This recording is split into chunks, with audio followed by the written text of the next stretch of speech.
伫咧今年元旦有一阵寒流，造成屏东早暗温度差真济，地区枣仔会变较甜。目前枣仔也当咧采收，去年的绩效是崩盘，今年的好品质，希望会当甲绩效全部拼倒转来。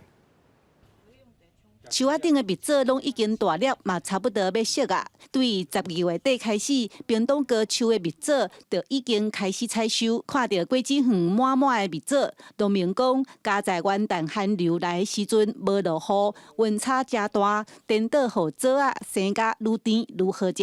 因为咱像即马日头介炎，但是暗时的时阵会冷，伊温差就差不多伫迄个8、9度，但是安尼枣仔的迄个甜度伊累积会起来，伊。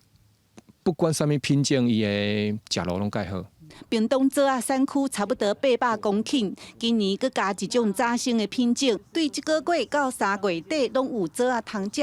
即马农民嘛已经开始包装出货。去年因为旧历过年提早，造成农民抢收，枣仔拍卖价销崩盘到1公斤30块。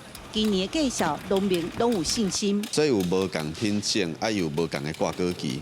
无共的挂果期，拢是伊正开，拢是伊钓时好食的时阵，所以我感觉今年的枣仔品质会好，消费者会介意。今年的因为温差有够，所以枣仔品质拢袂歹，只要咱家己农民只要莫抢收，顺顺啊慢，应该价销会该平稳啦。郭浩明讲，今年因为无风台，枣仔的产量应该嘛袂歹。不过，听讲这礼拜阁有寒流要来，农民嘛是烦恼。拢表示一定爱准备落架肥，也是伫叶仔喷营养剂，莫互枣仔受到寒害。记者陈嘉文来为做屏东报道。